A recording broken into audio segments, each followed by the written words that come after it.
আমরা ফার্স্ট ক্লাসে আমাদের ইকোনমিক্স প্ল্যানিং সম্পর্কে পড়েছিলাম। হ্যাঁ। পঞ্চবার্ষিকী পরিকল্পনা সম্পর্কে আমরা পড়েছিলাম, যেখানে আমরা দেখেছি পঞ্চবার্ষিকী পরিকল্পনার যে উদ্দেশ্যগুলো ছিল দেশের অর্থনীতির প্রসার ঘটানো, অর্থাৎ ইকোনমিক গ্রোথ এবং ডেভেলপমেন্ট ছিল উদ্দেশ্যের মধ্যে একটা। সামাজিক ন্যায় বিচার এবং ন্যায়পরায়ণতা, যেটাকে আমরা সোশ্যাল জাস্টিস অ্যান্ড ইকুয়ালিটি বলে থাকি। বেকার সমস্যার সমাধান, অর্থাৎ তার সাথে সাথে বলতে পারি যে এমপ্লয়মেন্ট, অর্থাৎ যে চাকরির বেশি সুবিধা করা, দারিদ্রতা দূরীকরণ। আর ইনক্রিজ অফ ইনভেস্টমেন্ট, যে ইনভেস্টমেন্ট যদি আমরা একটু বেশি করে থাকি তাহলে কি হবে, আমাদের ক্যাপিটাল ফর্মেশন বেশি হবে। ব্যালেন্সড রিজিওনাল ডেভেলপমেন্ট, মানে প্রতিটি অংশ, গ্রাম এবং শহর যাতে প্রতিটা অংশই ডেভেলপড হয় সেদিকে তার কারণে পঞ্চবার্ষিকী পরিকল্পনা করা হয়। এবং স্বনির্ভরতা আধুনিকরণ করা, অর্থাৎ মডার্নাইজেশন বা আধুনিক করা, এগুলো প্ল্যানিং এর আমাদের উদ্দেশ্য ছিল। এটা আমরা আগের ক্লাসে ডিসকাস করেছিলাম। এরপর আমরা প্ল্যানিং কমিশন সম্পর্কে ডিসকাস করেছিলাম এবং বলেছিলাম এনডিসির কথা বলেছিলাম, জাতীয় উন্নয়ন পর্ষদ সম্পর্কে বলেছিলাম। এরপর আমরা পড়েছিলাম প্রথম পঞ্চবার্ষিকী পরিকল্পনা, ফার্স্ট 5 ইয়ার প্ল্যানিং সম্পর্কে পড়েছিলাম 1951 থেকে 1956, যেটা হ্যারল্ড ডোমার মডেলের উপর ভিত্তি করে তৈরি হয়েছিল, যেখানে আমরা কৃষি এবং সেচের উপরে, এগ্রিকালচার এবং ইরিগেশনের উপরে ফোকাসড করা হয়েছিল। তো এর মধ্যে আমাদের যে ভাকরা নাঙ্গাল ড্যাম, হীরাকুদ, মেটুর, ডিভিসি, এগুলো কমপ্লিট হয়েছিল। কমিউনিটি ডেভেলপমেন্ট প্রজেক্ট 1952-তে করা হয়। তো এটা আমরা আগে কার্ভে কমিটি এখানে গ্রামীণ ক্ষুদ্র এবং শিল্প উন্নয়নের জন্য তৈরি হয়েছিল। ইউজিসি এবং এই যে প্ল্যানিংটা ছিল এটা যথেষ্ট উন্নতি হয়ে যথেষ্ট সাকসেসফুল ছিল। এতটা আমাদের পড়া হয়েছিল, তাই তো আগের দিন? হ্যাঁ স্যার। ওকে, এবার আমরা আজকে ডিসকাস হ্যাঁ স্যার। করব দ্বিতীয় পঞ্চবার্ষিকী পরিকল্পনা বা সেকেন্ড 5 ইয়ার প্ল্যানিং সম্পর্কে। তো এই দ্বিতীয় পঞ্চবার্ষিকী পরিকল্পনা বা সেকেন্ড 5 ইয়ার প্ল্যানিংটা ছিল 1 এপ্রিল 1956 থেকে মার্চ 31, 1961। মার্চ থেকে এপ্রিল এই টার্মটা কেন, 1 এপ্রিল থেকে 31 মার্চ কেন, যেটাকে আমাদের ফাইন্যান্সিয়াল ইয়ার বলা হয়ে থাকে। এবং যেমন আগেরটা দেখো আমরা বলেছিলাম হ্যারল্ড ডোমার মডেলের উপর ভিত্তি করে, সেকেন্ড পঞ্চবার্ষিকী পরিকল্পনা ছিল মহালানবিস মডেলের উপর ভিত্তি করে। প্রশান্ত চন্দ্র মহালানবিস, পিসি মহালানবিস, একজন বিখ্যাত ব্যক্তিত্ব ভারতের ক্ষেত্রে, যিনি Indian statistical institute ISI, Indian statistical ইনস্টিটিউটের এস্টাবলিশমেন্ট বা স্থাপত্যের সাথে যুক্ত। তো তার মডেলের উপর ভিত্তি করে দ্বিতীয় পঞ্চবার্ষিকী পরিকল্পনাটা গড়ে উঠেছিল। এবং এই মডেলে প্রথম পঞ্চবার্ষিকী পরিকল্পনায় যেমন এগ্রিকালচার বা কৃষি ক্ষেত্রের উপর জোর দেওয়া হয়েছিল, দ্বিতীয় পঞ্চবার্ষিকী পরিকল্পনায় কি হয়, ভারী শিল্পের উপর গুরুত্ব আরোপ করা হয়। যে ভারী শিল্প মানে যেগুলো আমাদের লৌহ ইস্পাত শিল্প, এগুলোর উপরে বেশি জোর আরোপ করা হয়। তাহলে ফার্স্ট পঞ্চবার্ষিকী পরিকল্পনায় এগ্রিকালচার, দ্বিতীয় পঞ্চবার্ষিকী পরিকল্পনায় ভারী শিল্পের উপর গুরুত্ব দেওয়া হয়েছিল। এক্ষেত্রে দেখো যে ভারী শিল্পের উপর গুরুত্ব দেওয়ার জন্য কি করা হয়েছিল, যে শিল্পক্ষেত্রে একটা জোর ধাক্কা বা বিগ পুশ থিওরি অ্যাডপ্ট করা হয়েছিল। দ্বিতীয় যোজনা কাল বলতে প্ল্যানিং ইয়ারটাকে আমরা যোজনা কাল বলছি। তো এক্ষেত্রে একটা জোর ধাক্কা তত্ত্বের কথা বলা হয়েছিল, যে শিল্পক্ষেত্রে জোর ধাক্কা দিয়ে অর্থনীতিকে উন্নয়ন স্তরে পৌঁছে দেওয়ার নীতি গ্রহণ করা হয়েছিল দ্বিতীয় যোজনা কালে। এবার এখানে জোর ধাক্কা তত্ত্বটা কি? জোর দ্বিতীয় যোজনা একবার বলো। দ্বিতীয় যোজনা কাল বলতে দ্বিতীয় পঞ্চবার্ষিকী পরিকল্পনা, পঞ্চবার্ষিকী পরিকল্পনাটাকেই যোজনা কাল বলা হচ্ছে। ঠিক আছে, যোজনা মানে কি, পরিকল্পনা, ওকে স্যার। সেটাকেই বলা হচ্ছে। এবার এখানে যেটা আমাদের জানতে হবে যে শিল্পক্ষেত্রে জোর ধাক্কা, এই জোর ধাক্কা ব্যাপারটা কি, জোর ধাক্কা বলতে কি বলা হচ্ছে। দেখো, জোর ধাক্কা এই যে তত্ত্বটা বা এই থিওরিটা, এটার পিছনে আমাদের একটা ইকোনমিক্সের একটা থিওরি কাজ করে, সেটা হচ্ছে বিগ পুশ থিওরি। কি হয়, যদি কোনো অর্থনীতি দরিদ্র থাকে, যদি কোনো অর্থনীতি দরিদ্র বা পুয়োর কোনো অর্থনীতি হয়ে থাকে, তাদের কি কি সমস্যা দেখা যায়। যদি কোনো অর্থনীতি দরিদ্র বা পুয়োর থাকে, তাহলে সে কি করবে, দরিদ্র অর্থনীতিতে কি হবে, সাধারণ লোকের কি হবে, আয় কম হবে। সাধারণ লোকের কি হবে, আয় কম হবে। যদি অর্থনীতি দরিদ্র হয়, সাধারণ মানুষের আয় কম হবে। মানুষ যদি ইনকাম কম করে, আয় কম করে, যদি মানুষ আয় কম করে থাকে, তাহলে কি হবে, মানুষের সঞ্চয় কম হবে। যদি আয় কম করো, তোমার যদি স্যালারি 5,000 টাকা হয়, তুমি কত টাকা আর সঞ্চয় করবে, তাহলে তোমার সঞ্চয় কম হবে। তোমার যদি সঞ্চয় কম হয়, তাহলে তুমি ক্যাপিটাল ফরমেশন মানে যেটাকে মূলধন ফরমেশন কম হবে। মানে তুমি 5,000 টাকার মধ্যে 2,000 টাকা বা 1,000 টাকা করে করেও যদি জমা করো, 10 বছর জমা করার পরেও তোমার ক্যাপিটাল ফরমেশন কম হবে। তাহলে ক্যাপিটাল ফরমেশন যদি কম হয়, তাহলে তুমি বিনিয়োগ কম করবে। তোমার যদি ক্যাপিটাল কম থাকে, টোটাল ক্যাপিটালই 10,000 টাকা হয়, তাহলে তুমি একটা বিজনেস করতে গেলে কত টাকা আর ইনভেস্ট করবে? তাহলে তুমি যদি বিনিয়োগ কম করবে, বিনিয়োগ যদি তোমার কম হয়, তাহলে সেখান থেকে তুমি আয় কম করবে। এবার আয় কম করলে দেখো আবার তোমার সঞ্চয়। তার মানে এখানে একটা সার্কেল বা চক্র এখানে কাজ করছে। মানে সবকিছুই কম, সবকিছুই ডাউনওয়ার্ড, সবকিছুই কম কম হচ্ছে। তাহলে এটা একটা ট্র্যাপের মতো কাজ করে আমাদের অর্থনীতিতে, যেটাকে আমাদের বলা হয় ভিসিয়াস সার্কেল অফ পভার্টি, বলা হয় দারিদ্র্যের দুষ্ট চক্র। ইংলিশে বলা হয় ভিসিয়াস সার্কেল অফ পভার্টি। ওকে, এটা আমাদের ইকোনমিক্সের একটা তত্ত্ব বা থিওরি রয়েছে। যদি আমাদের থিওরি জানতে হয় না, এবার এই জিনিসটাকে এই জিনিসটাকে যদি আমরা এই ট্র্যাপ থেকে বেরোতে চাই, তাহলে আমাদের কি করতে হবে? যে কোনো একটা সেক্টরকে আমাকে বাড়াতে হবে। এবার হঠাৎ করে সাধারণ মানুষের আয় বাড়ানো তো সম্ভব নয়। যদি আমি সাধারণ মানুষের হঠাৎ করে আয় বাড়িয়ে দিই, সাধারণ মানুষ আয় বাড়ালেই যে সঞ্চয় করবে সেটা কিন্তু ম্যান্ডেটরি নয়। তোমার ইনকাম যদি আজকে 5,000 টাকা থেকে 50,000 টাকা হয়ে যায়, তুমি বেশি টাকা সঞ্চয় করবে সেটা নয়, তুমি কনজামশনই বেশি করবে। তুমি সঞ্চয় কিন্তু বেশি করবে না। মানুষের সেই মেন্টালিটি নেই। তাহলে তোমার যদি হঠাৎ করে সঞ্চয়টা বাড়িয়ে দেওয়া হয়, তুমি সঞ্চয়টা না রেখে তুমি কি করবে? বেশি সেই টাকাটাকে খরচ করারই চেষ্টা করবে। কিন্তু আমরা যদি ক্যাপিটাল ফরমেশনে যদি আমরা করি, বা এই যে বিনিয়োগ যদি আমরা একটু বেশি করে থাকি, যে কোনো একটা জায়গায় কোনো একটা জায়গায় যেখানে একটা বিজনেসে 5,000 টাকা ইনভেস্ট হতো, সেখানে যদি কোনো বাইরে থেকে কোনো কোম্পানি এসে সেখানে 50,000 টাকা ইনভেস্ট করে, যদি 50,000 টাকা ইনভেস্ট করে দেয়, বেশি টাকা, হিউজ টাকা বাইরে থেকে ইনভেস্ট করে দেয়, তাহলে কি হবে? সাধারণ মানুষের আয় বেড়ে যাবে। তখন মানুষের মনে হবে যে আয়টা আমি তো কষ্ট করেই করছি, ফ্রিতে তো পেয়ে যাচ্ছি না। তখন মানুষ কি করবে? সঞ্চয় করবে বেশি। সঞ্চয় যখন বেশি করবে, তখন তার ক্যাপিটাল ফরমেশন হবে বেশি। ক্যাপিটাল ফরমেশন বেশি হলে সে আবার বিনিয়োগ করবে বেশি। তার মানে একটা বিনিয়োগ সেক্টরে আমি বেশি পরিমাণ টাকা যদি ইকোনমিতে ইনজেক্ট করে থাকি, তাহলে আমাদের অর্থনীতি উন্নতি করবে। এটাকেই বলা হয় বিগ পুশ। বোঝা গেছে প্রত্যেকের? আমি যে থিওরিটা এক্সপ্লেন করলাম, প্রত্যেকে বুঝতে পেরেছো আমি কি বললাম? হ্যাঁ স্যার। ওকে, একটু ভালো করে এটা বুঝে নেবে। তাহলে সেটাই বলা আছে, দেখো, বিগ পুশ দিয়ে অর্থনীতিকে। আরেকবার রিপিট করুন। এই পুরোটা আবার একবার রিপিট। না জাস্ট ওই সার্কেলটা। আচ্ছা, সার্কেলটা আমি আরেকবার বলে দিচ্ছি। দেখো, যে সাধারণ মানুষের যদি আয় কম হয় তাহলে মানুষের সঞ্চয় কম হবে। মানুষের যদি সঞ্চয় কম হয়, তাহলে মানুষ মূলধন ফরমেশন কম করবে বা ক্যাপিটাল ফরমেশন কম করবে। ক্যাপিটাল ফরমেশন যদি কম হয়, তাহলে মানুষ ইনভেস্ট কম করবে। তাহলে ইনভেস্ট কম করলে মানুষের আবার ইনকাম কম হবে। তাহলে এটা একটা সার্কেল, একটা কম কম জিনিস বা এই ডাউনওয়ার্ডস বা একটা সিম্পল ছোট জিনিসের মধ্যেই আবদ্ধ থাকলো। এবার যদি আমি একমাত্র বিনিয়োগের ক্ষেত্রেই যদি হিউজ পরিমাণ টাকা বাইরে থেকে ইকোনমিতে ইনজেক্ট করি বা ইনভেস্ট করি, তাহলে কি হবে? অর্থাৎ বিজনেসটাকে যদি আমি বাড়াই, বড় ইনভেস্ট একটা করলাম, সেই ইনভেস্টের ফলে কি হবে? সাধারণ মানুষ যারা কাজ করতো, তাদের প্রত্যেকেরই আয় বাড়বে। 5 টাকার বিজনেস হতো, সেই জায়গায় যদি এখন 50 টাকার বিজনেস হয়, প্রত্যেকেরই ইনকাম বাড়বে। ইনকাম বাড়লে মানুষ তখন সেভিংস করবে। সেভিংস করলে মানুষ সেখান থেকে মূলধন তৈরি করবে বেশি, ক্যাপিটাল থেকে আবার বিনিয়োগ করবে বেশি। বিনিয়োগ বাড়লে আবার সেখান থেকে আয় হবে বেশি, কারণ রিটার্নটা পাবে বেশি।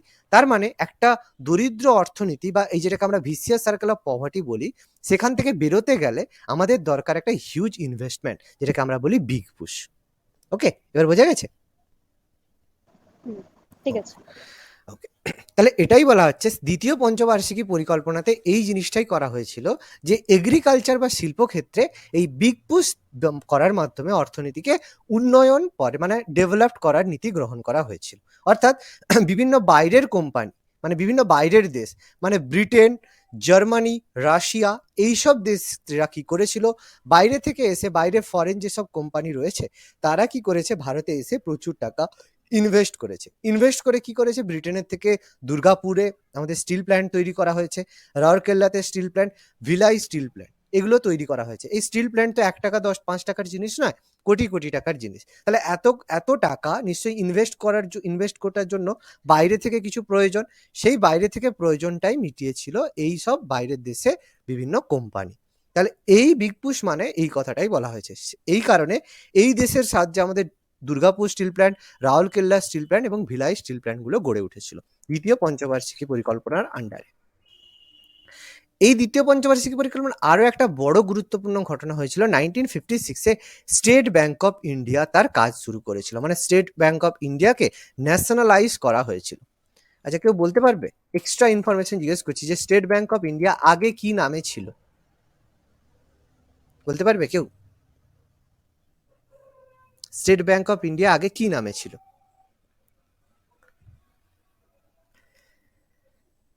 দেখো, স্টেট ব্যাংক অফ ইন্ডিয়ার আগে নাম ছিল ইম্পেরিয়াল ব্যাংক অফ ইন্ডিয়া। এই ইম্পেরিয়াল ব্যাংক অফ ইন্ডিয়াটা কি ছিল?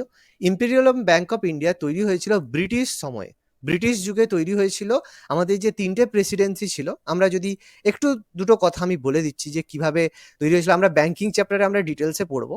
আমরা যখন ব্রিটিশরা 1600 খ্রিস্টাব্দে ভারতে এসেছিল, আসার পরে শাসন কার্যের সুবিধার জন্য তারা তিনটে প্রেসিডেন্সি করেছিল। তিনটে প্রেসিডেন্সি বলতে পারবে কি কি প্রেসিডেন্সি ছিল? কলকাতা, বোম্বে, মাদ্রাজ।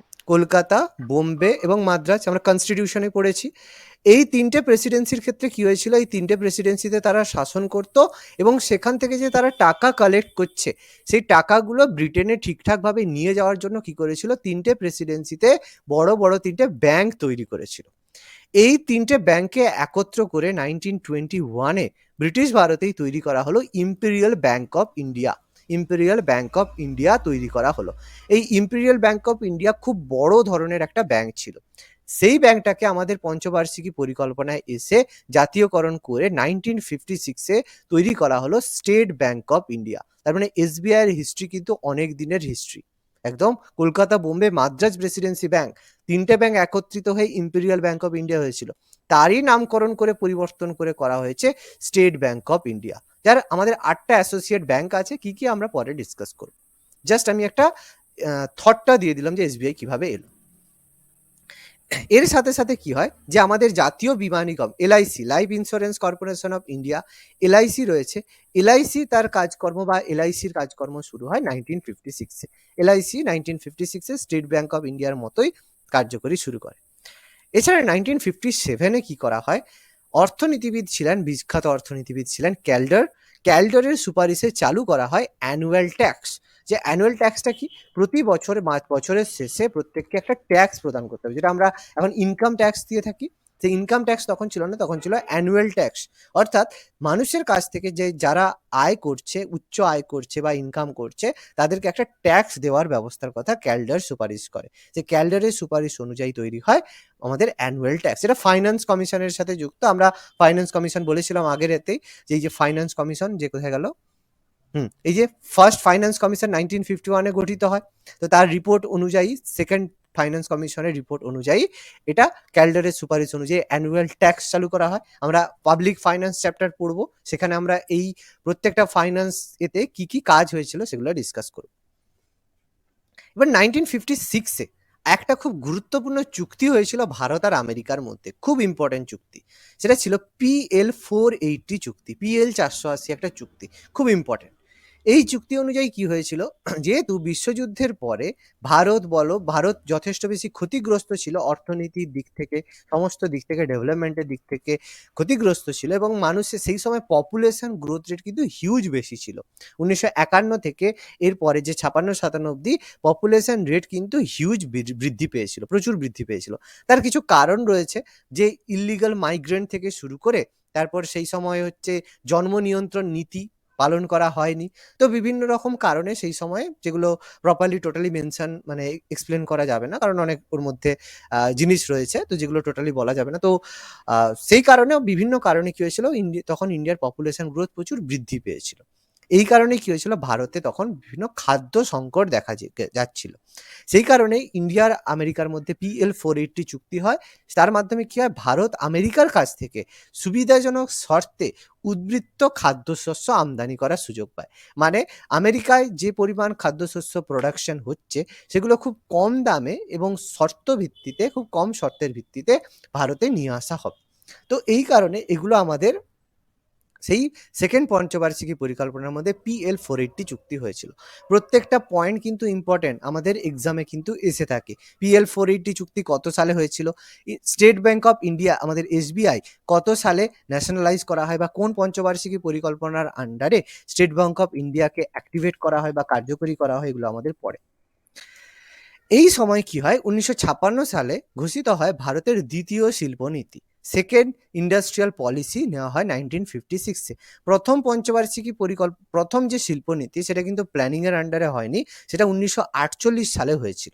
আচ্ছা, কেউ বলতে পারবে, যেটা আমি তোমাদের এক কনস্টিটিউশনে পড়েছিলাম, স্বাধীন ভারতের প্রথম শিল্পমন্ত্রী কে ছিল? বলতে পারবে? স্বাধীন ভারতের প্রথম শিল্পমন্ত্রী পড়িয়েছিলাম তোমাদের কনস্টিটিউশনে, মন্ত্রিসভাতে, বাঙালি ছিল।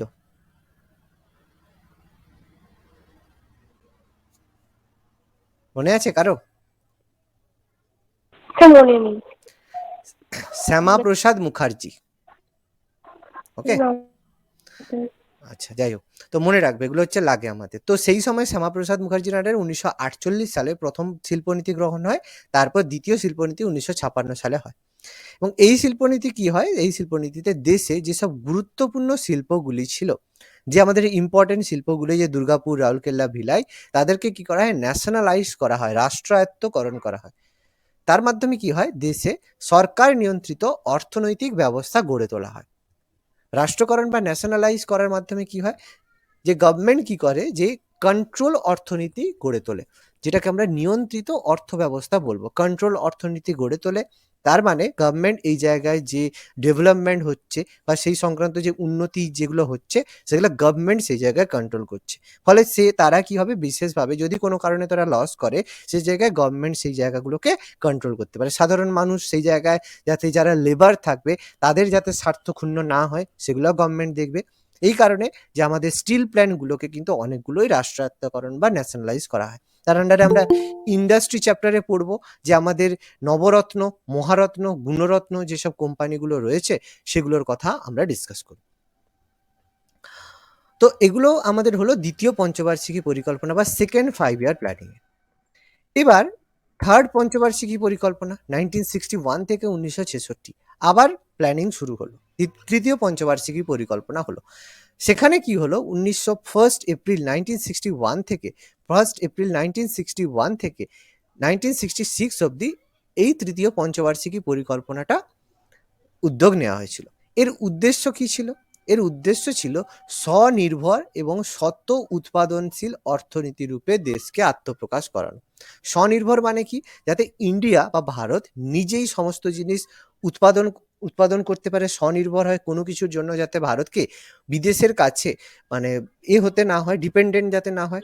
স্বত উৎপাদনশীল কথার অর্থ হচ্ছে তারা যেটা উৎপন্ন করবে তার জন্য আর এক্সেস বাইরে থেকে তাদের যেন ইম্পোর্ট করতে না হয়। অর্থাৎ ইন্ডিয়া যেন ধান উৎপন্ন করছে, সেটা এতটাই উৎপাদন করছে, সেটা ভারতের জন্য যেন সাফিসিয়েন্ট হয়, আবার এক্সট্রা করে যেন ধান উৎপাদন করতে না হয়। স্বনির্ভর এবং শত উৎপাদনশীল অর্থনীতি রূপে আত্মপ্রকাশ করা।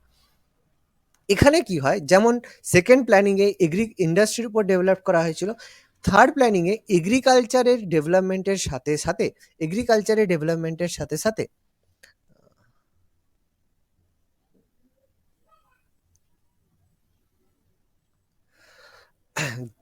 সাথে কি হয়, যে মৌলিক শিল্পের বিস্তারের উপর গুরুত্ব প্রদান করা হয়। মৌলিক শিল্প বলতে যেগুলো আমাদের যে প্রাইমারি ইন্ডাস্ট্রিগুলো রয়েছে, প্রাইমারি যেসব ইন্ডাস্ট্রিগুলো রয়েছে তার উপর গুরুত্ব দেওয়া হয়। কৃষির সাথে সাথে প্রাইমারি ইন্ডাস্ট্রি মানে বেসিক ইন্ডাস্ট্রি যেগুলো রয়েছে, বেসিক ইন্ডাস্ট্রিগুলোর উপর গুরুত্ব দেওয়া হয়। তার একটা কোশ্চেন ছিল। হ্যাঁ, বলো।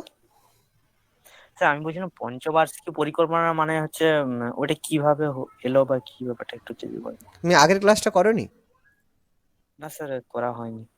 আগের ক্লাসটা করোনি বলে সেই কারণে তারপরে জয়েনও করলে এতক্ষণ পরে, স্যার এতক্ষণ। আজকে একটু দেরি হয়ে গেল। এবার ঠিক আছে, বুঝতে পারছি, কাজ তো থাকে। এবার সেকেন্ড ক্লাসে যদি তুমি একদম প্রথমের কথা জিজ্ঞেস করো, আমি কিভাবে তোমাকে টোটালি এক্সপ্লেন করি বলো?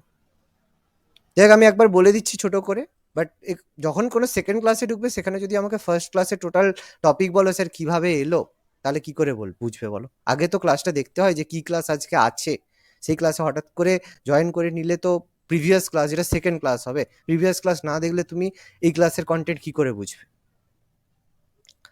যাক, আমি একটু বলে দিচ্ছি। প্রথম পঞ্চবার্ষিকী পরিকল্পনা, যেটা প্ল্যানিং এর কথা বলছিলাম। প্ল্যানিং বলতে কি, আমি বেসিক্যালি টোটালটা বলেছিলাম ক্লাসে, আমি অনেকটাই এক্সপ্লেন করেছিলাম। তো এখানে আমি তোমাকে 2 মিনিটের মধ্যে কি করে বোঝাবো? 2 মিনিটের মধ্যে কি করে বোঝাবো? আমি টোটালি ব্যাকগ্রাউন্ডটা ডিসকাস করেছিলাম, কিভাবে ভারত স্বাধীন হওয়ার পরে কিভাবে প্ল্যানিং এর ইনিশিয়েটিভটা নেওয়া হয়েছিল, আমি টোটালি সেখানে বলেছিলাম। আচ্ছা, একটু দেখে নেবে আগের ভিডিওটা, এখানটা দেখে নেবে। এতটা বলা পসিবল নয়, এতটা এখানে বলা পসিবল হবে না আমার, কারণ এটাই অলরেডি 25 মিনিট আমি টোটাল ডিসকাসই করেছিলাম কিভাবে আমাদের প্ল্যানিংটা এসেছিল। একটু দেখে নেবে, আগের ক্লাসের রেকর্ডিংটা দেওয়া আছে। ঠিক আছে স্যার। ওকে, তো তৃতীয় পঞ্চবার্ষিকী পরিকল্পনায় কি হয়, যে কৃষিতে অগ্রাধিকার দেওয়ার সাথে সাথে বিভিন্ন মৌলিক শিল্পের উপরও গুরুত্ব দেওয়া হয়েছিল। মৌলিক শিল্প বলতে যেগুলো আমাদের বেসিক ইন্ডাস্ট্রিজ রয়েছে। বেসিক ইন্ডাস্ট্রিজ বলতে আমরা কি বলবো, যেরকম আমাদের ধরো এই যে তুলা শিল্প, যেগুলো আমাদের, যে কার্পাস বয়ন শিল্প, যেগুলো আমাদের তারপর আমাদের পেট্রোলিয়াম শিল্প, যেগুলোর উপর ভিত্তি করে আমাদের কয়লা শিল্প, মানে যেগুলোর উপর ভিত্তি করে আমাদের সমস্ত অর্থনীতি চলে, সেগুলোকে বেসিক ইন্ডাস্ট্রিজ বা মৌলিক শিল্প বলা হয়। সেগুলোর উপর বেশি গুরুত্ব দেওয়া হয়েছিল। এই সময় একটা কর্মসূচি নেওয়া হয়েছিল, যেটা হচ্ছে গ্রামীণ জনশক্তি কর্মসূচি, যেটাকে বলা হয় rural man power programme. Rural man power programme বলতে কি, যে আমি বলেছিলাম যে প্ল্যানিং যখন হচ্ছিল, যখন পঞ্চবার্ষিকী পরিকল্পনা, যে ইনিশিয়েটিভ নেওয়ার উদ্দেশ্যই ছিল গ্রাম এবং শহরের মধ্যে যে ডেভেলপমেন্টের মধ্যে পার্থক্য দেখা দিয়েছিল। পার্থক্য কেন? কারণ প্রত্যেকটা ব্যাংক বলো, প্রত্যেকটা ডেভেলপমেন্ট বলো, শহরকে কেন্দ্র করেই গড়ে উঠতো। এই কারণে গ্রাম সবসময় পিছিয়ে থাকতো। তো এই কারণে সরকার কি করতো, গ্রামের যাতে ম্যান পাওয়ার রয়েছে, গ্রামে প্রচুর পরিমাণে লোক বসবাস করে, তারা ট্রেন্ড নয়, স্কিল্ড নয়, কিন্তু তাদের হচ্ছে মানে কর্মঠ হয়ে থাকে। অর্থাৎ তাদের যদি ম্যান পাওয়ারটাকে আমরা কাজে লাগাই, তাহলে আমরা উন্নতি করতে পারি। সেই কারণে সাধারণ মানুষের এই ম্যান পাওয়ারটাকে, কর্মসূচিকে কাজে লাগানোর জন্য তৈরি করা হয় রুরাল ম্যান পাওয়ার প্রোগ্রাম, যার মাধ্যমে গ্রামের বেশি পরিমাণ লোককে বিভিন্ন কাজের মধ্যে যোগদান করানোর উদ্দেশ্য ছিল, যার ফলে গ্রামে বেকার সমস্যার সমাধান করাই ছিল রুরাল ম্যান পাওয়ার প্রোগ্রামের উদ্দেশ্য। এবার এখানে আরেকটা কর্মসূচি নেওয়া হয়, যেটাকে বলা হয় নিবিড় কৃষি জেলা কর্মসূচি, যেটাকে বলা হয় ইন্টেন্সিভ এগ্রিকালচার ডিস্ট্রিক্ট প্রোগ্রাম, যেটাকে বলা হয় IADP। একটা গুরুত্বপূর্ণ কর্মসূচি এই সময় নেওয়া হয়েছিল এই প্ল্যানিং এর মাধ্যমে, যে নিবিড় কৃষি জেলা কর্মসূচি। অর্থাৎ যেসব ডিস্ট্রিক্ট রয়েছে, সেই ডিস্ট্রিক্টগুলোতে যেসব ডিস্ট্রিক্ট এগ্রিকালচার বেসড রয়েছে, সেই সব ডিস্ট্রিক্টগুলোকে কৃষির দিক থেকে উন্নতি করার জন্য, মানে ডিস্ট্রিক্ট ওয়াইজ, এই ডিস্ট্রিক্ট হবে, ডিস্ট্রিক্ট ওয়াইজ আলাদা আলাদা তাদের উন্নতি করার জন্য এই কর্মসূচি নেওয়া হয় 1961। যার উদ্দেশ্য ছিল যে প্রত্যেকটা ডিস্ট্রিক্ট ওয়াইজ কৃষকদেরকে খুব কম মূল্যে রাসায়নিক সার, বীজ এবং কৃষি যন্ত্রপাতি এবং অতি প্রয়োজনীয় উপকরণ, যেগুলো এগ্রিকালচার বা কৃষির ক্ষেত্রে লাগে, বীজ, কৃষি যন্ত্রপাতি ছাড়া হাল থেকে শুরু করে আরো অনেক জিনিস, যেইগুলো অতি প্রয়োজনীয় উপকরণ রয়েছে, সেগুলো সুপরিকল্পিতভাবে সরবরাহ করা। দেখবে যার প্রয়োজন রয়েছে সেই জায়গাতেই দেবে। যে জায়গার মাটি হয়তো শক্ত নয়, সেই জায়গায় যদি আমি ট্রাক্টর দিয়ে দিই, আর যেই জায়গার মাটি শক্ত রয়েছে সেই জায়গায় আমি হাতে টানা হাল দিয়ে দিলাম, বা যেগুলো হচ্ছে বলা হয়, কি বলা হয় এগুলোকে, যে হাতে যে টানে, নামগুলো ভুলে গেছি। তো সেইগুলো যদি যেন প্ল্যানিং মতো যাদের যেটা প্রয়োজন রয়েছে সেই জায়গায় সেগুলো সরবরাহ করা ছিল এই কর্মসূচির উদ্দেশ্য। এছাড়া কি হয়, যে ডিস্ট্রিক্ট ওয়াইজের পরে নিবিড় এলাকা wise intensive agriculture area programme 1964-এ তৈরি করা হয়, যার মাধ্যমে বিভিন্ন এলাকাকে ডিসাইড করা হয়, যেই এলাকার মাধ্যমে তাদেরকে ডেভেলপমেন্ট বা উন্নতি করার চেষ্টা করা হয়। এর সাথে সাথে করা হয় যে ফুড কর্পোরেশন অফ ইন্ডিয়া, যেটাকে FCI বলা হয়। FCI তার কাজ শুরু করে 1964 সালে। 1964-এ ফুড কর্পোরেশন অফ ইন্ডিয়া বা FCI তার কাজকর্ম শুরু করে, মানে FCI-কে অ্যাক্টিভেট করা হয়। কৃষি দাম কমিশন গঠন করা হয়, এগ্রিকালচার প্রাইস কমিশন গঠন করা হয় 1965-এ। এর উদ্দেশ্য কি? এগ্রিকালচার প্রাইস কমিশন এর উদ্দেশ্য কি, যে যেসব আমাদের অত্যাবশ্যকীয় পণ্য রয়েছে, যেমন আমাদের ধরো আলু, চাল, এইগুলোর দাম যদি কন্ট্রোল না থাকে, তাহলে কন্ট্রোল যদি না হয়, আলুর দাম যদি হঠাৎ করে 20 টাকা থেকে 70 টাকা হয়ে যায়, তাহলে সাধারণ মানুষ কি আলু খেতে পারবে? বা চালের দাম যদি আজকে 20 টাকা থেকে 100 টাকা হয়ে যায়, সাধারণ মানুষ কি খেতে পারবে? সাধারণ মানুষ তো এই আলু চালের উপরই ডিপেন্ডেন্ট থাকে। ফলে যেসব অত্যাবশ্যকীয় পণ্য রয়েছে তার দাম যেন একটা নির্দিষ্ট সীমার মধ্যেই থাকে, যেন প্রচুর পরিমাণে বেড়ে না যায়, আবার প্রচুর পরিমাণে কমে না যায়। কারণ বেড়ে গেলে যারা কিনবে তাদের লস, আর যদি কমে যায় তাহলে যারা চাষি রয়েছে তাদের লস। এই কারণে সেটাকে কন্ট্রোল করার জন্য, একটা ফিক্সড রাখার জন্য কৃষি দাম কমিশন 1965 গঠন করা হয়।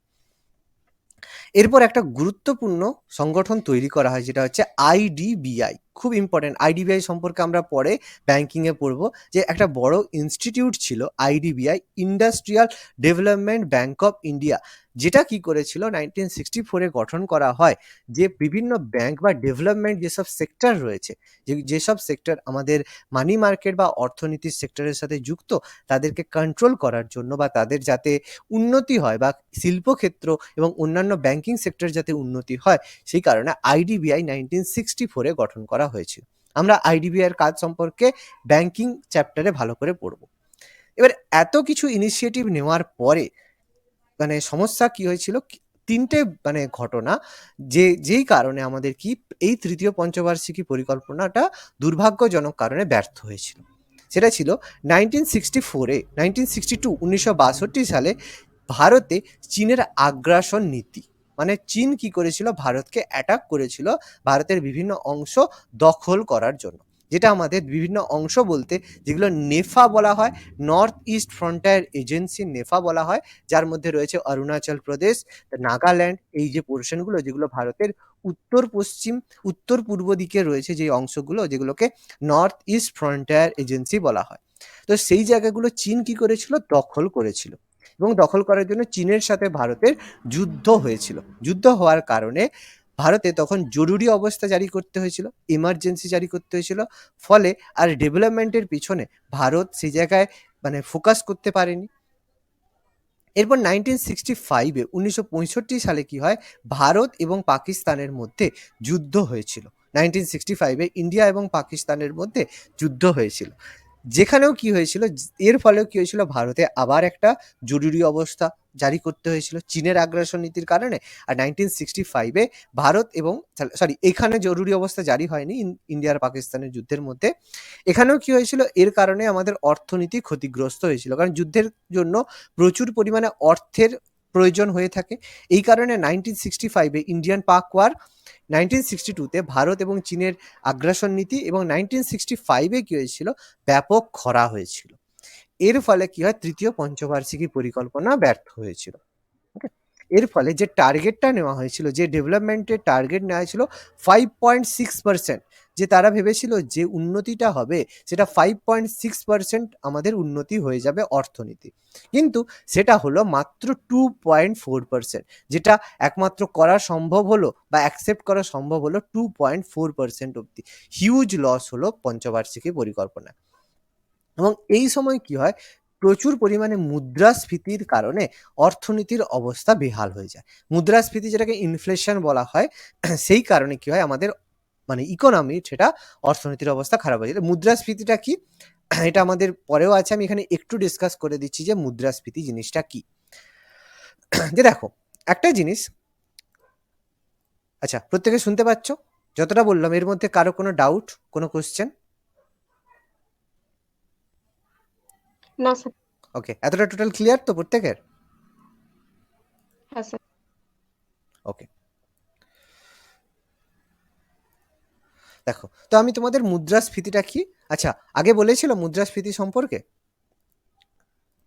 হ্যাঁ স্যার। আচ্ছা, কে আছো মুদ্রাস্ফীতি সম্পর্কে জানো না? স্যার আরেকবার বলে দিন। ওকে, দেখো মুদ্রাস্ফীতিটা কি, যে সাপোজ আমি বলেছিলাম যে একটা জিনিস প্রথমে এসেছিল যখন বিজেপি গভর্নমেন্ট ক্ষমতায় এসেছিল, তখন একটা কথা নিয়ে প্রচুর আসছিল, যে মোদিজি যখন ক্ষমতায় আসে তখন বলেছিল প্রত্যেকের অ্যাকাউন্টে এই 25 লাখ টাকা করে দিয়ে দেবে, এর একটা কথা বলেছিল, তাই তো? শুনেছিলে তো প্রত্যেকে? হ্যাঁ স্যার। আচ্ছা, হ্যাঁ স্যার। তো তাহলে তোমাদের কি মনে হয়, যদি প্রত্যেককে 25 লাখ টাকা করে দিয়ে দেওয়া হয় তাহলে আমাদের অর্থনীতি তো ঠিক হয়ে যাবে, তাই তো? কি মনে হয় তোমাদের? বলো, কি মনে হয় প্রত্যেককে যদি 25 লাখ টাকা করে দিয়ে দেওয়া হয় তাহলে আমাদের ইকোনমি ডেভেলপড হয়ে যাবে? হবে না, হবে না? কি মনে হয় তোমাদের? বলো, মতামত বলো।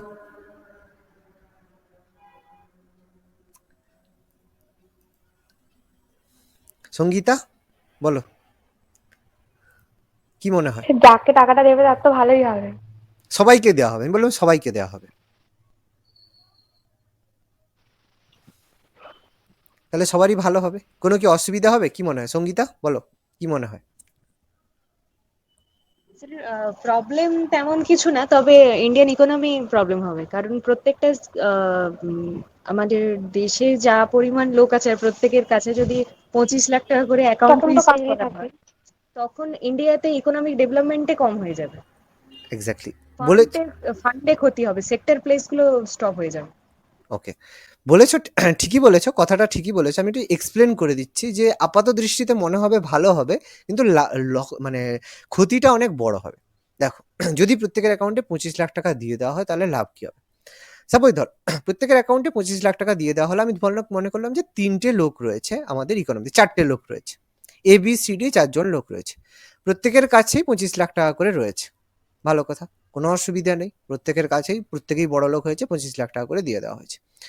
এবার একটা ফোন রয়েছে, ধরো স্যামসাং ফোন রয়েছে, একটাই ফোন মার্কেটে রয়েছে, কারণ টাকা দিয়ে দিলে স্যামসাং ফোনের পরিমাণ তো বেড়ে যাবে না, ফোনটা তো একটাই থাকবে, যা প্রোডাকশন ছিল প্রোডাকশন তো হঠাৎ করে বেড়ে যাবে না, প্রত্যেকের অ্যাকাউন্টে টাকা চলে গেলে প্রোডাকশন তো রাতারাতি বেড়ে যাবে না, ফোন একটাই থাকবে। এবার এই ফোনটার দাম মনে করো 30,000 টাকা। এবার 30,000 টাকা যখনই এর অ্যাকাউন্টে 25 লাখ টাকা গেল, সে তখন বলবে দোকানে যাই একটা ফোন কিনবো, সে ফোনটা কিনতে গেল, গিয়ে বললো ফোনটার দাম কত, বললো যে দোকানদার আছে, সে বললো 30,000 টাকা, বললো ঠিক আছে প্যাক করে দাও।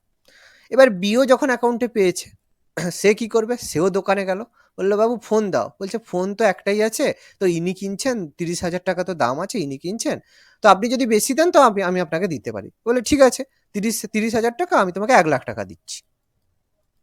ওকে, সঙ্গে সঙ্গে সি এর অ্যাকাউন্টেও 25 লাখ টাকা ঢুকেছে, সেও এলো, সে বললো, সেও যখন ফোনটা চাইলো তখন বললো ঠিক আছে, ও তো 1 লাখ টাকা দিচ্ছে, আমি আপনাকে 10 লাখ টাকা দিচ্ছি। ডি এলো, ডি বললো না আমার ফোনটা চাই, আমি আপনাকে 25 লাখ টাকাই দিচ্ছি, আপনাকে আমাকে ফোনটা দিন। তার মানে দেখো, একটা জিনিসের দাম 30,000 টাকা থেকে বেড়ে 25 লাখ টাকা অবধি চলে গেল, কিন্তু জিনিসের পরিমাণ কি বেড়ে গেল? তাহলে জিনিসের দাম দেখো হাইক করলো, কিন্তু ইকোনমির কি কোনো উন্নতি হলো? ইকোনমির কিন্তু কোনো উন্নতি হলো না, শুধু কি করলো, জিনিসপত্রের দাম বা প্রাইস লেভেল ইনক্রিজ করলো, বাকি কোনো কিছু বাড়লো না। এবার ফোনের দাম যখন বেড়েছে, তার সাথে সাথে বিভিন্ন আনুষঙ্গিক যেসব জিনিসপত্র থাকবে, খাবারের দাম, আলুর দাম, প্রত্যেকের দামই বেড়ে যাবে। তাহলে প্রত্যেকের অ্যাকাউন্টে 25 লাখ কেন, 50 লাখ কেন, 1 কোটি টাকা করেও দিয়ে দিল, মানুষের কি লাভ হবে না লোকসান হবে? এবার বলো, লাভ আছে সবাইকে অ্যাকাউন্টে দিয়ে? কি মনে হচ্ছে? না স্যার, না স্যার। তাহলে উন্নতি করতে গেলে আমাদের চাই কি, করতে হবেটা কি আমাদের? Social development. সোশ্যাল ডেভেলপমেন্ট তো একদম, সেটা তো তুমি একদম উপর লেভেলে, টপ লেভেলের কথা বলে দিলে, একদম টপ লেভেলের কথা। আমি বলছি সাধারণ অবস্থায় ইনিশিয়েটিভ শুরু আমরা কি দিয়ে করতে পারি, কি করলে আমাদের উন্নতি হবে? ফার্স্ট অফ অল আমাদের কি করতে হবে, প্রোডাকশন বাড়াতে হবে। এই সমস্যাটা হতো না, এই সমস্যাটা হতো না যদি স্যামসাং কোম্পানি 4টে ফোন তৈরি করতো, তাহলে কি আমাদের সমস্যা হতো? 30,000 টাকার দাম 25 লাখ টাকা অবধি যেতে পারতো? নিশ্চয়ই যেত না। এ এসে 30,000 টাকায় কিনে নিত, এ বললো হ্যাঁ আরেকটা ফোন আছে 30,000 টাকায় নিয়ে যান, এ বললো আরেকটা আছে নিয়ে যান, তাহলে জিনিসের দাম কি বাড়তো বা ইনফ্লেশন হতো? বাড়তো না। তাহলে যদি আমরা প্রোডাকশন বাড়িয়ে দিতে পারি, তাহলেই দেখো আমাদের ইনফ্লেশন কিন্তু আর হচ্ছে না। টোটালি ক্লিয়ার প্রত্যেকে? তাহলে এই যে জিনিসের দামটা হঠাৎ করে 25,000, 30,000 থেকে 25 লাখ অবধি বেড়ে গেল, এই সিচুয়েশনটাকে আমরা বলি ইনফ্লেশন। এবার ক্লিয়ার প্রত্যেকে, ইনফ্লেশন জিনিসটা কি, মুদ্রাস্ফীতি। হ্যাঁ স্যার। ওকে, তো এর ফলে কি, মুদ্রাস্ফীতির ফলে অর্থনীতির অবস্থা খারাপ হয়, বেকার সমস্যা বাড়ে এবং আন্তর্জাতিক বাণিজ্যের সমস্যা ভয়াবহ রূপ ধারণ করেছিল। ইন্টারন্যাশনাল ট্রেডিং এর ক্ষেত্রে সমস্যা দেখা দেবে। কেন? ইন্টারন্যাশনাল ট্রেডিং এর ক্ষেত্রে এই যে জিনিসটা, ফোনের দামটা 30,000 টাকা হলো, এ যখন জিনিসটাকে কিনলো 25 লাখ টাকা দিয়ে, সে যদি এই জিনিসটাকে বাইরে বিক্রি করতে যায়, যদি এটাকে ফরেন ট্রেড করতে যায় ইনফ্লেশনের কারণে, তাহলে কি হবে, সেই জিনিসের দাম তো হিউজ পরিমাণে বেড়ে যাবে। তাহলে যেটা ফরেনার বা বিদেশিরা $1 কিনতো, তার কাছে এখন দাম $10 হয়ে যাবে বা $100 হয়ে যাবে। তখন কি সে কিনতে চাইবে? নিশ্চয়ই কিনতে চাইবে না, বলবে আমাদের ইন্ডিয়াতে দাম বেড়ে গেছে বলে আমরাও দাম বাড়িয়েছি। তো তারা কি কিনবে, বলে ধর তোমার কাছে কেন কিনবো, চায়নার কাছ থেকে কিনবো, জাপানের কাছ থেকে কিনবো, তোমার কাছ থেকে কিনবোই না। তাহলে আমাদের ইন্টারন্যাশনাল ট্রেডও ক্ষতিগ্রস্ত হবে ইনফ্লেশনের কারণে। তো এই কারণে, এতগুলো কারণে আমাদের দ্বিতীয় পঞ্চবার্ষিকী পরিকল্পনাটা ব্যর্থ, থার্ড প্ল্যানটা ব্যর্থ হয়েছিল। এর ফলে কি হলো, আমরা গভর্নমেন্ট কি হলো, এই প্ল্যানিং থেকে সরে এলো। আরো বড় কারণ ছিল কি, জওহরলাল নেহরুর ডেথ হয়েছিল, তারপর লাল বাহাদুর শাস্ত্রী ভারতের পিএম হয়েছিল। তো লাল বাহাদুর শাস্ত্রীর সময় কি হয়েছিল, লাল বাহাদুর শাস্ত্রীও তাসখন্দে তার ডেথ হয়েছিল। ফলে আমাদের অর্থনীতির অবস্থাও কিন্তু বা রাজনীতির অবস্থাও কিন্তু যথেষ্ট সমস্যা তৈরি হয়েছিল। ইন্দিরা গান্ধী ক্ষমতায় আসছিল এরপরে, 1966 এর পরে ইন্দিরা গান্ধী ক্ষমতায় আসে। এবার ইন্দিরা গান্ধী যখন পিএম হয়ে গেল, তখন আবার মোরারজি দেশাইয়ের জিনিসটা পছন্দ হলো না, কারণ মোরারজি দেশাই তখন বলছে যে আমি সিনিয়র পার্সন, আমি পিএম না হয়ে কোথাকার কি একটা মেয়ে এসে পিএম হয়ে যাবে। সে তখন আবার আলাদা করে জনতা পার্টি তৈরি করলো, যদিও এটা পরে করেছিল। কিন্তু কি, একটা রাজনীতি বলো সমস্ত জায়গায় একটা ডিসব্যালেন্স বা আনস্টেবিলিটি লক্ষ্য করা যাচ্ছিল এই টাইমটাতে। ফলে কি হয়, গভর্নমেন্ট কি করে, সরকার কি হয়, এই প্ল্যানিং জিনিসটাকে কিছু দিনের জন্য স্টপ করে, যে আর পঞ্চবার্ষিকী পরিকল্পনা নয়, এবার আমরা যে প্ল্যান করব কিছু দিনের জন্য, আমরা কি করব, পঞ্চবার্ষিকী পরিকল্পনা না করে করব বার্ষিক পরিকল্পনা। 3টে পরপর ইয়ারলি প্ল্যানিং করা হয়। এই সময় যেহেতু পঞ্চবার্ষিকী পরিকল্পনা হয়নি, এই জন্য এই টাইমটাকে বলা হয় প্ল্যান হলিডে বা পরিকল্পনা ছুটির সময়কাল। মানে সেই সময় কোনো রকম পরিকল্পনা হয়নি বা প্ল্যানিং হয়নি, প্ল্যানিং হয়েছিল কিন্তু পঞ্চবার্ষিকী পরিকল্পনা হয়নি, হয়েছিল ইয়ারলি প্ল্যানিং, বার্ষিক পরিকল্পনা, 1 বছরের ব্যাপার। যার কারণে এই যে বললাম, ভারত চীনের আক্রমণ, ভারত পাকিস্তান যুদ্ধ আর 19 খরার কারণে কোনো রকম পঞ্চবার্ষিকী পরিকল্পনা না করে বার্ষিক পরিকল্পনা করা হয়। এবং এই বার্ষিক পরিকল্পনায় কি কি উদ্যোগ নেওয়া হয়েছিল, যে প্ল্যানিংয়ের পঞ্চবার্ষিকী পরিকল্পনায় যেই কাজগুলো করা পসিবল হয়নি, সেই কাজগুলোকে ফিল আপ করার জন্য বা সম্পূর্ণ করার জন্য, বা এই যে বলা আছে তৃতীয় পঞ্চবার্ষিকী পরিকল্পনায় যে অসমাপ্ত কাজগুলো রয়েছে, সেই অসমাপ্ত কাজগুলোকে কমপ্লিট করার জন্য কি হয়, এই পরিকল্পনাগুলো নেওয়া হয়েছিল। এবং 1966 থেকে 69-এর মধ্যে 3 বছরে কৃষি উৎপাদন 6.2% হারে বৃদ্ধি পায়। আবার তার পাশাপাশি এগ্রিকালচার বা শিল্পক্ষেত্রেও কি হয়, যে উৎপাদন বৃদ্ধি পায়, শিল্পক্ষেত্রেও কি হয়, উৎপাদন বৃদ্ধি পেয়েছিল। এর ফলে কি হয়, যে এক সেকেন্ড,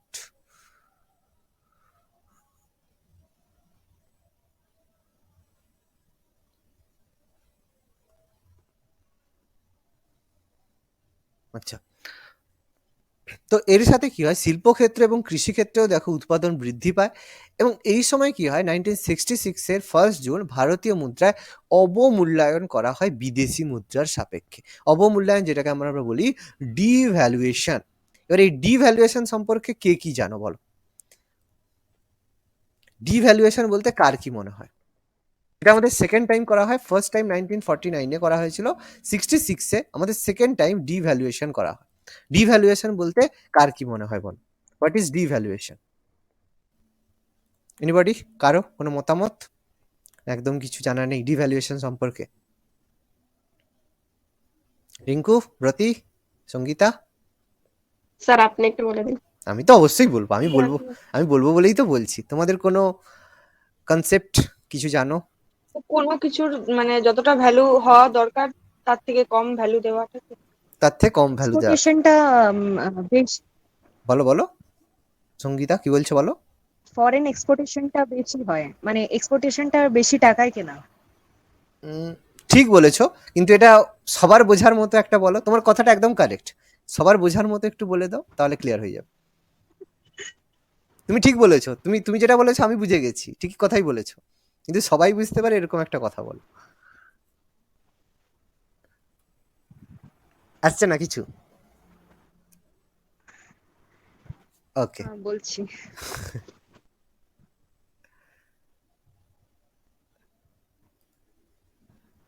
ডিভ্যালুয়েশন হচ্ছে একটা হচ্ছে আমাদের কান্ট্রিতে যে প্রোডাক্টটা বাইরের ফরেন মার্কেট থেকে কেনা হচ্ছে, হুম, সেটার যে উপযুক্ত দাম হুম। সেটার থেকে বেশি ইনফ্লেশন হচ্ছে। বেশি ইনফ্লেশন হচ্ছে। কস্টটা ইনক্রিজ না করে বেশি সেটা এক্সপেন্সিভ হয়ে যাচ্ছে, কিছু টাইমের জন্য সেটা এক্সপেন্সিভ হয়ে যাচ্ছে। তোমার তোমার অ্যান্সারটা হচ্ছে একটু লং টার্মে গিয়ে কারেক্ট, ঠিক আছে, কারেক্ট অ্যান্সারই তুমি বলেছো। কিন্তু দেখো আমি তোমাকে বেসিক বলে দিচ্ছি যে ডিভ্যালুয়েশন জিনিসটা কি। তোমার অ্যান্সার ভুল নয়। আপনি বাংলায় বুঝিয়ে দিন। তুমি তুমি ঠিকই বলেছো, তুমি যেটা বলেছো একদম কারেক্ট বলেছো। কিন্তু কি বলতো, মানে প্রথমে শুনে এটা কারো কাছে কারো মাথায় ঢুকবে না, ঠিক আছে। কারেক্ট, তোমার তোমার অ্যান্সার একদম ঠিক আছে। আমি বুঝতে পেরেছি, তার কারণ আমি পরের জিনিসগুলো বুঝি, জানি, সেই কারণে বুঝতে পেরেছি। কিন্তু বেসিক বুঝতে পারি। দেখো আমি একটু বেসিক জিনিসটা বলছি, ডিভ্যালুয়েশনটা কি। সাপোজ $1 সমান কত টাকা? ধরো বর্তমানে 60 টাকা, হ্যাঁ কি না, ঠিক আছে। এবার আমি $1 সমান 100 টাকাও করতে পারি, $1 সমান 40 টাকাও করতে পারি, হ্যাঁ কি না, করতে পারি, মানে করতে পারি বলতে সিচুয়েশন হতে পারে, হ্যাঁ কি না। এবার আমাকে বলো, যদি $1 সমান 100 হয়ে থাকে, $1 সমান যদি 100 হয়, তাহলে ইন্ডিয়া লাভবান হবে না ইংল্যান্ড লাভবান হবে? আগে এটা বলো। ইংল্যান্ড। অবভিয়াসলি অবভিয়াসলি ইংল্যান্ড হবে। তার কারণ কি, তাদের 1 টাকা আমাদের এখানে 100 টাকার সমান। আবার যদি ইন্ডিয়া 1D সমান মানে $40 40 রুপি হয়, তখন কে লাভবান হবে? তখন ইন্ডিয়া। তখন ইন্ডিয়া লাভবান হবে, কারণ $1 জন্য তাকে 40 টাকা দিতে হচ্ছে, আগে 60 টাকা দিতে হতো, 40 টাকা দিতে হচ্ছে। তার মানে আমরা যদি এই এক্সচেঞ্জ ভ্যালুটা থেকে 60 টাকা থেকে 100 টাকা করি, 60 টাকা থেকে যদি 100 টাকা করি, সেই সিচুয়েশনটাকেই আমরা বলবো ডিভ্যালুয়েশন। মানে আমরা আমাদের টাকার ভ্যালুটাকে কমাচ্ছি, টাকা ইনক্রিজ হচ্ছে, রেশিওতে ইনক্রিজ হচ্ছে, মানে আমাদের টাকার ভ্যালু কমছে। এটাকে আমরা বলছি ডিভ্যালুয়েশন, মানে আমাদের যে রুপির ভ্যালুটা সেটা কমছে। কারণ আগে 60 টাকায় $1 পেতাম, এখন 100 টাকায় পাচ্ছি, ভ্যালুটা কমছে, রুপির ভ্যালুটা কমছে। এবার তোমরা বলবে যে তাহলে কেন ইন্ডিয়া নিজে থেকে ডিভ্যালুয়েট করলো, কেন নিজে থেকে ডিভ্যালুয়েট করলো? এতে তো ইন্ডিয়ার লস। যদি ইন্ডিয়া 60 টাকা থেকে 100 টাকা করে, এতে তো ইন্ডিয়ার লস আছে। তাহলে ইন্ডিয়া কেন তার লসটা করলো? লস করলো নিজে থেকেই, লস করলো, বোকা ছিল সেই জন্য করেছে? কি মনে হয় কেন করেছে? দেখি একটু ভাবনা চিন্তা করে বলো তো, প্রেজেন্স অফ মাইন্ড। আমি তো গল্প বলে দিলাম, ঘটনা বলে দিলাম। সঙ্গীতা বলো কেন করেছে? বেসিক, একদম ইজি, একদম ইজি কথা। স্যার ডিমান্ডটা বেড়ে যাবে, তাহলে ডিমান্ড, এক্সপোর্টেশনের ডিমান্ডটা বাড়বে। ডিমান্ডটা বাড়বে, একদম। তোমার টার্মগুলো ঠিকঠাক আছে, একদম ঠিকঠাক টার্ম দিচ্ছ তুমি। ওকে, দেখো কি হবে। তাহলে একদম বেসিক ভাবো, যদি আজকে একটা ক্যাডবেরির দাম 40 টাকা থাকে, তাহলে তুমি যটা ক্যাডবেরি কিনবে, আজকে যদি ক্যাডবেরির দাম 20 টাকা হয়, তুমি বেশি কিনবে না কম কিনবে? কম কিনবে না বেশি বেশি? কিনবো। বেশি কিনবে। তাহলে যে ব্যক্তিটা এক সেকেন্ড একটু দাঁড়াও।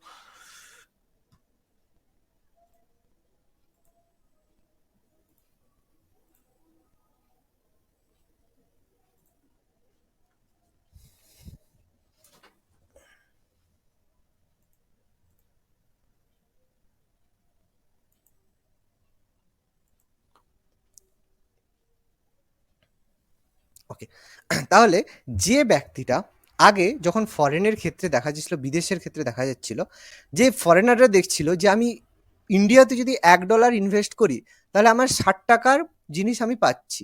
এখন আমি ইন্ডিয়াতে $1 ইনভেস্ট করলে 100 টাকার জিনিস পাবো। তাহলে বিদেশিরা কি হবে? আগ্রহী হবে ভারতে এসে ইনভেস্ট করতে, কারণ সেখান থেকে তো তারা প্রফিট পাবে, হ্যাঁ কি না? তাহলে ভারত থেকে তারা প্রফিট পাবে। তাহলে যদি কম টাকায় পেয়ে যায়, ডিভ্যালুয়েট করে ইন্ডিয়া, তাহলে তারা প্রফিট পাবে। প্রফিট পাবে না লস পাবে? প্রফিট পাবে। প্রফিট পাবে। তাহলে দেখো প্রচুর পরিমাণে লোক বা ফরেনার এসে ভারতে ইনভেস্ট করবে। তাহলে ভারতের ক্ষেত্রে তখন কি হবে? হবে বিগ পুশ। বুঝতে পারলে? তাহলে ইন্ডিয়া কি এত বোকা ছিল? ইন্ডিয়া বোকা ছিল না। ডিভ্যালুয়েট করলো সেই সময়ে বিগ পুশ পাওয়ার জন্য। বিগ পুশ পেলো, এবার ইন্ডাস্ট্রি ডেভেলপ করলো, তারপর আবার ডিভ্যালুয়েশনটাকে কমিয়ে নিল। তার উদ্দেশ্যই ছিল রফতানি বাণিজ্যের প্রসার করা। ওকে, তাহলে এই জায়গায় বিজনেসটাকে এক্সপ্যান্ড করলো। এবং এই সময় কি হয়, 1966 এবং 67-এ ভারতের কৃষিক্ষেত্রে গ্রিন রেভলিউশন বা সবুজ বিপ্লব হয়েছিল। গ্রিন রেভলিউশনের ফলে কি হলো, আমাদের এগ্রিকালচার ক্ষেত্রে বড় উন্নতি হলো। আচ্ছা, এই সবুজ বিপ্লবের ক্ষেত্রে সবচেয়ে বেশি উৎপাদন হয়েছিল কোন কৃষি দ্রব্যটা, বলতে পারবে? জিওগ্রাফিতে পড়বো আমরা, এগুলো জিওগ্রাফিতে আছে।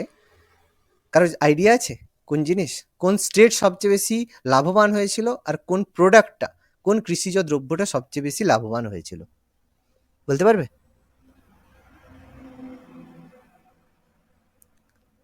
আইডিয়া করে এমনি বলো না, কোনো অসুবিধা নেই। স্যার গম। ভেরি গুড, গম হয়েছিল, একদম কারেক্ট। কোন স্টেট সবচেয়ে বেশি লাভবান হয়েছিল?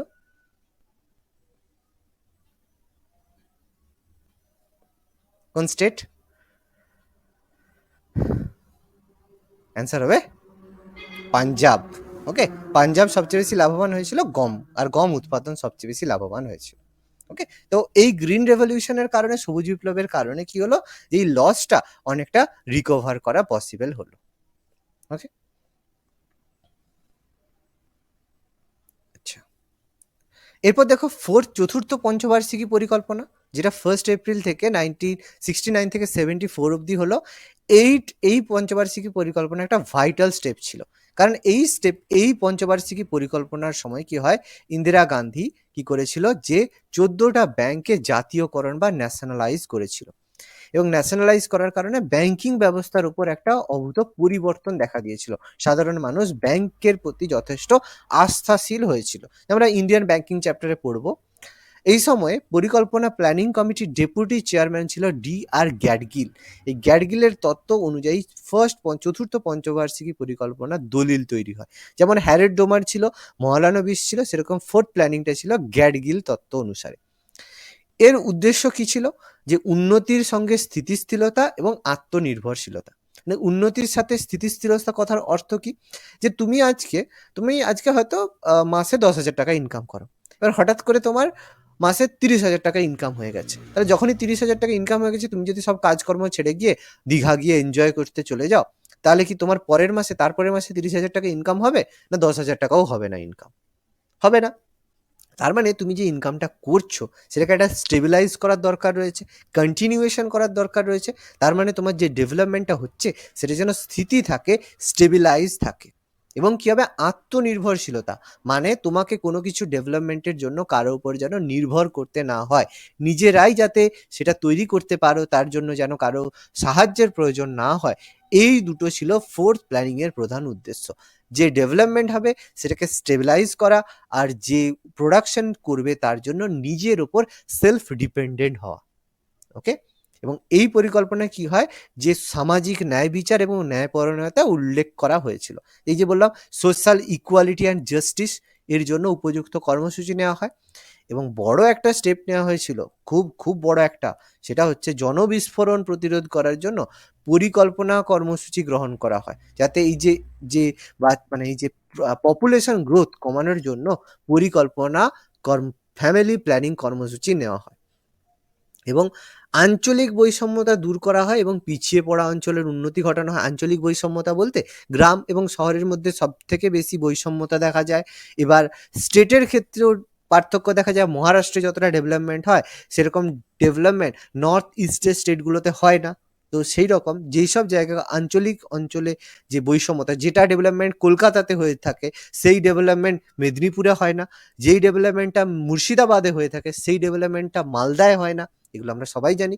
তো অঞ্চল বেসিসে ডেভেলপমেন্টগুলো যাতে না হয়ে থাকে, বৈষম্য যাতে না করা হয়, সেটা দেখে। এবং যেসব অঞ্চল পিছিয়ে পড়েছে, তাদের যাতে উন্নতি করা হয়, সেই জন্য এটা খুব ইম্পর্টেন্ট। যে পরেরটা, যে কৃষিজ পণ্যের যোগান এবং দাম স্থির রাখার উদ্দেশ্যে, আমি একটু আগেই বললাম যে স্টকটাকে মেনটেন করতে হবে। যে আমাদের যে এতে বলো, এই যে কোল্ড স্টোরেজে যদি আলু কম স্টক করা হয় এবং দাম যদি মানে ওঠানামা করতে থাকে, তাহলে সাধারণ মানুষ ক্ষতিগ্রস্ত হবে। সাধারণ মানুষ, মধ্যবিত্ত সকলে ক্ষতিগ্রস্ত হবে।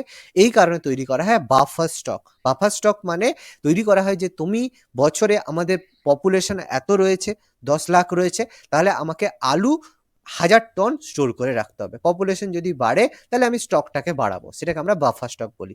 মানে সরকার একটা নির্ধারণ করে দেবে এই পরিমাণ খাদ্যশস্য সরকার স্টোর করে রাখবে, সরকারকে সংগ্রহ করতে হবে, যেটাকে বাফার স্টক বলে। সরকার দেখবে আমাদের কাছ থেকে, কৃষকদের কাছ থেকে ধান কেনে, বিভিন্ন আলু কেনে, তো এগুলো কিনে থাকে, এগুলোকে বাফার স্টক বলা হয়। এই সময় কি হয়, ইন্দিরা গান্ধীর গৃহ নির্মাণ এবং নগর উন্নয়ন কর্মসূচি 1917 তৈরি করা হয় 1970 সালে, যেগুলো আমাদের ইন্দিরা বিকাশ যোজনা, যে ইন্দিরা গ্রাম মানে আবাস যোজনা তৈরি করা হয়েছিল, যেগুলো এখন মোদিজি নাম পরিবর্তন করে প্রধানমন্ত্রী আবাস যোজনা করে দিয়েছে। যাই হোক, কাজের কাজ করুক নাই করুক, নাম পরিবর্তনটা ভালোই করতে পারে। এরপর গ্রামীণ কর্মসংস্থানের জন্য জরুরি কর্মসূচি, যেটাকে crash scheme for rural employment কর্মসূচি করা হয় 1971-72 যাতে গ্রামের লোকেরা কাজ পায়। মহারাষ্ট্রেও এরকম 1972 থেকে 73 যাতে নিয়োগ ভালো হয়ে থাকে, সঠিকভাবে হয়ে থাকে, স্কিম নেওয়া হয়। আর কমান্ডো এরিয়া প্রোগ্রাম 1973 থেকে 74 করা হয় সেচ ব্যবস্থার সুবন্দোবস্ত করার জন্য। আর মোস্ট ইম্পর্টেন্ট ইনসিডেন্ট 1974 18 মে কি হয়, পোখরানে, রাজস্থানের পোখরানে আমাদের প্রথম আন্ডারগ্রাউন্ড নিউক্লিয়ার টেস্ট করা হয়, যেটা নিয়ে আমাদের একটা যেটা হচ্ছে প্রজেক্টের নাম ছিল স্মাইলিং বুদ্ধা। ওকে, এবং এটা নিয়ে আমাদের একটা মুভিও রয়েছে। কি বলতে পারবে মুভিটার নাম কি? মুভিটার নাম কি বলতে পারবে? ভালো মুভি বেরিয়েছিল, দেখোনি তো কেউ। কি মুভি সঙ্গীতা, দেখেছো এটা নিয়ে? ওকে, পারলে একবার দেখে নেবে। পরমাণু বলে একটা মুভি বেরিয়েছিল জন আব্রাহামের, ঠিক আছে? মুভিটা হচ্ছে এই পোখরান নিউক্লিয়ার টেস্টের উপর বেশ করে। ওকে, যার মাধ্যমে এই টেস্টটা করা হয়েছিল, আন্ডারগ্রাউন্ড নিউক্লিয়ার টেস্ট, যার মাধ্যমে এই যে পরমাণু শক্তিকে কাজে লাগিয়ে বিদ্যুৎ উৎপাদন করার জন্য এটা মেন ইনিশিয়েটিভ ছিল, স্মাইলিং বুদ্ধা। ওকে, আচ্ছা, তো আজকে আমরা এতটাই করলাম। নেক্সট দিন আমরা 5th 5 ইয়ার প্ল্যানিং থেকে বাকিগুলো কন্টিনিউ করব। তোমরা এতটা একটু ভালো করে পড়বে, একটু দেখবে, আমরা পরের দিন বাকিটা কমপ্লিট করব। ওকে।